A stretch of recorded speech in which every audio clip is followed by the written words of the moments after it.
السلام عليكم ورحمة الله وبركاته. پرسیار گەلێک ئەکرێت پرسیارێکی زۆر هاتووە بەوەی ئایا زێڕ دابەزێتەوە وەک ئەوەی کە ئێستاکە زۆر بەرز بۆتەوە.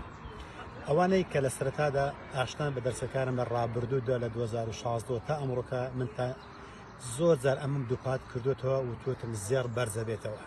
ئەو کاتێک کە لە سەرەتادا پێم وتنەوە کاتە یەک ئۆنسە بە 900 دلار بوو کە ئێستاکە ئەو دەمێکە قسانەکەین بە 3300 دلارە.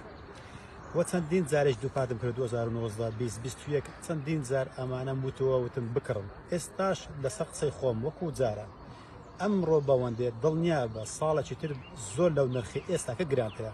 بۆ چونکە ئەو هۆکارەی کە وای کردووە لە پێشتردا یعنی لە ساڵی 1970ەوە کە لە 35 دلار نرخ یەک ئۆنسە بوو، ئەم هۆکارێک کە وای لێکە کە ببێت بە 3300 دلار هەمان هۆکار لە بەردەستدایە و لە ئارادایە کە بۆ داهاتوو چەند ساڵی داهاتوش بە هەمان شێوە ئەم زێڕە بەرز بێتەوە. کەواتە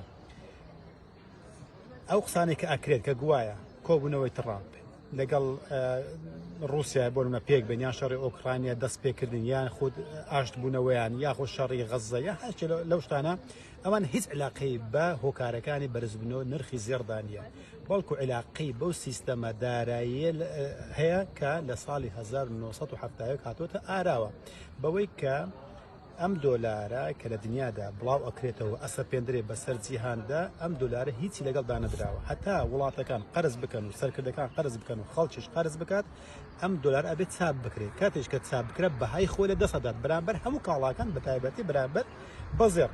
کەواتە بۆ ئێستا و بۆ داهاتوش مادام هۆکارەکە لە ساڵی حەفتاوە دەستی پێکردەوە ئێستاش هەر لە ئارادایە کەواتە لە داهاتوشدا پێمان ئەڵێت نرخی زێڕ بەڵێ بەرزە بێتەوە نەک زێڕ، بەڵکو هەموو کاڵاکانی تر لەگەڵ خۆدا بەرز کردوێتەوە. بۆشە حەزەکەم ئەمە پەیامێک بێت بۆ هەموو ئەو بەڕێزانێک کە پرسیارە ناردووە کە ناتوانم وەڵامی تاکتاکیان بدەم، بەڵام ئەم پەیامێکە بۆ کەسانێک کە پرسیارە ناردووە و بۆ ئەو کەسانێک کە ئایانەوێت بزانن. کەواتە زێڕ و هەموو کاڵاکانی تر لە داهاتوشدا بەرزە بێتەوە، چونکە ئەم سیستەمە دەجالیە دراویە درۆینێ کە بەسەر جیهاندا سەپێنراوە ئێستاش هەر لە ئارادای کەواتە ئێمە لە سەردەمی هەڵئاوساندا ئاژین ئاگادار بن، لە سەردەمی هەڵئاوسانە سەردەمی ڕیبایە و سەردەمی گرانبوونی کاڵاکانە. کەواتە ئەوەی کە هەیەی با نەفرۆشێت، ئەوەی کە لە توانێشدایە با بکرێت، هەر کاڵای کە لە بەردەستدا و باشترە هەبێت ئەزە زێڕە زیوە خانووە زەویە دوکانە ئەو شتانە کە ئینسان لە توانایداهەیە با بکرێت.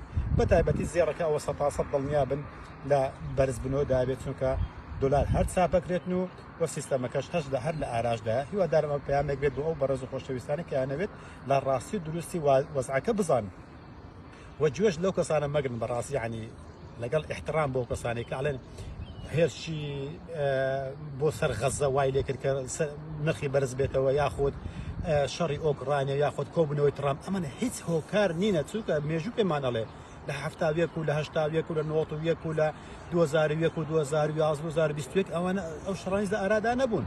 ئەدی بۆ بەرزە بۆ لەبەر ئەوەی هۆکارەکە دیار لەبەر چێ نەک لەبەر شەڕی ئەم سەکردانە و یاخود وتێش ئەم سەکردانە ئەسڵ و ئەساسی نییە.